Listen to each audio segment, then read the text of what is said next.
and then you'll pause, and then you'll lift off. Okay. So, Sounds wonderful. I'm going to scoot over here so that my chair wheels are not in the audio. So, whenever you're ready. Cool. Hi, my name is Meredith Skaggs, and this is my story in 7.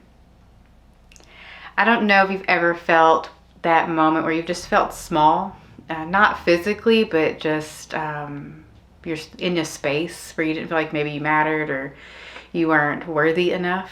And that is a bit of how I've always felt about my story, about my testimony.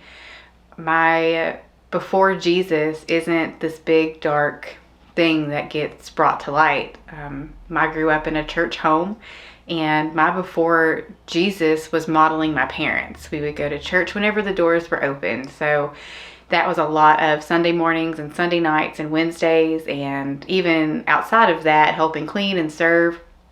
So there wasn't this big transformation aha moment. When I was about 13 years old, we had a pastor who wanted to lead sort of a pre-baptismal class, and so I participated in that.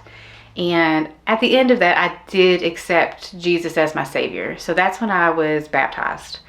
And without a doubt, I call it the fire insurance policy version, where I recognized that Jesus would save me from hell and that I was in heaven because of the death of Jesus on the cross and his resurrection. Still, I continued to go to church and participated in youth group and helped in any way that I could, but it wasn't this big aha moment. So as I got older and went to other churches and other ministry events and heard all of these really powerful testimonies, it made me question mine a bit, because it doesn't have this sort of dark to light moment. People have faced such hardship and the Lord has rescued them, and it's beautiful and powerful. So I didn't feel my story necessarily had space. Fast forward a bit, and I am graduating high school and facing the college days ahead, and a really serious trial faced my family. And this is where I lost the spiritual leader, someone who I modeled very directly and closely, and saw them in this huge leadership role in my spiritual formation, to the point where I was depending so much on this person that I was not depending upon God, wasn't depending on Jesus as the Lord of my life, Savior and rescuer certainly, but not the one who I need to follow in obedience.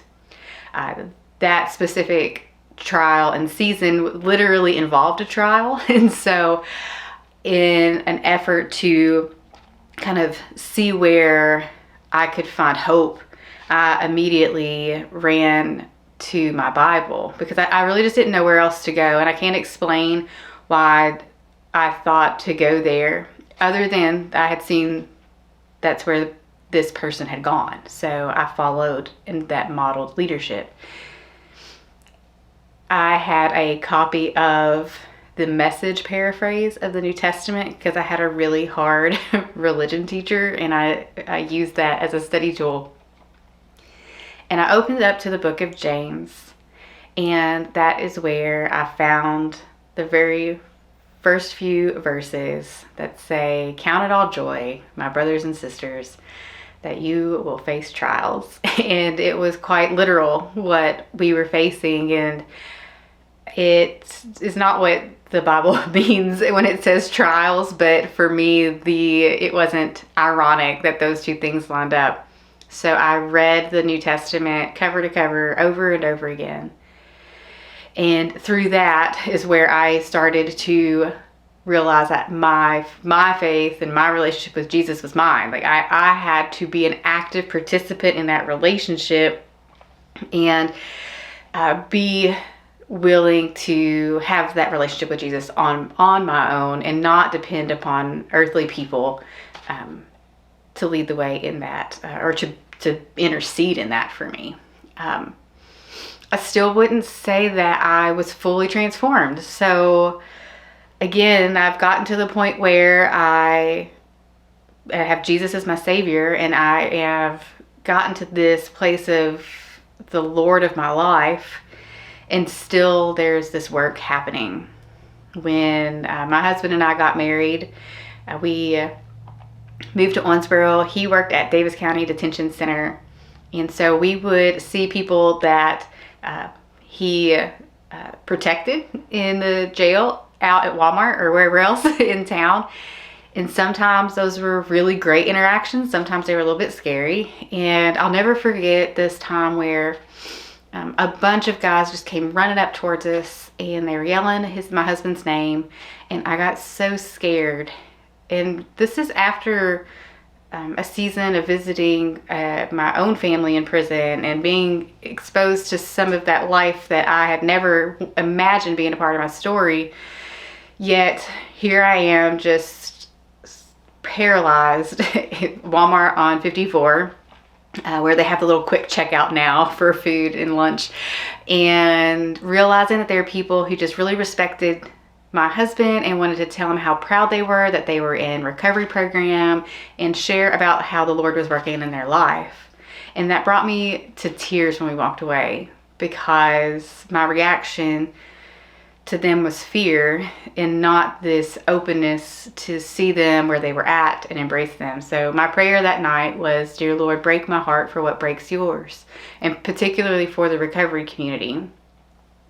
Continuing onward, there were opportunities for me to serve within the recovery community, and it to me was a direct answer to that prayer. Even still, there's work happening, and I was going through graduate school. I finished grad school. I became Dr. Skaggs. And that very next day that I finished all my requirements, I did two things. I bought a devotional, and I went to the gym to run off the 60 pounds that I gained eating icing out of the jar. Cream cheese icing is 5 out of 5. But I started the Live Second devotional. I started to run, and this is the moment where all of the pieces kind of fell into place of Savior and Lord and obedience, and really taking this ownership of my walk with the Lord, and finding this fire that I think a lot of us chase, or you see it in people and you want that too. And it was so bright and it was so vibrant. It's something that I can't put into words to explain how powerful and energizing it is to feel that close to the presence of the Spirit. And it is what I want for you. But right now, as I sit here, it's what I want for me again too. I would say, if we were to talk about right now. So over the course of our conversation here, we've gone from when I was about 13 to today, where I turn 36 next week. So that gives you a pretty wide range of years and experience of, I feel a little bit like I'm in the season between the Old Testament and the New, whereas there's 400 years of the silence, where the fire has faded a bit. It's been replaced with consistency and discipline and those everyday decisions. It is not as exciting or sparkly as it was, but that doesn't mean that it's still not. Like, it feels that way, but the Lord is still ever present. One of my other passages that always reminds me of the goodness and the value of God is in Hebrews, right after they talk about the Faith Hall of Fame and all of the people in the Old Testament who have these stories of faith and obedience. And it again talks about this endurance that we also see in James 1:2-4. And my hope for us as we have this conversation, as we share stories, is to also remember that it's not just this moment of the transformation, but in the endurance of walking along in your life with the Lord, that He is ever present. No matter if He's quiet, no matter if it feels distant, He is ever there with you. Our various trials are part of the goodness of God, because He is there. and He is with us, and we will never lack because of His presence.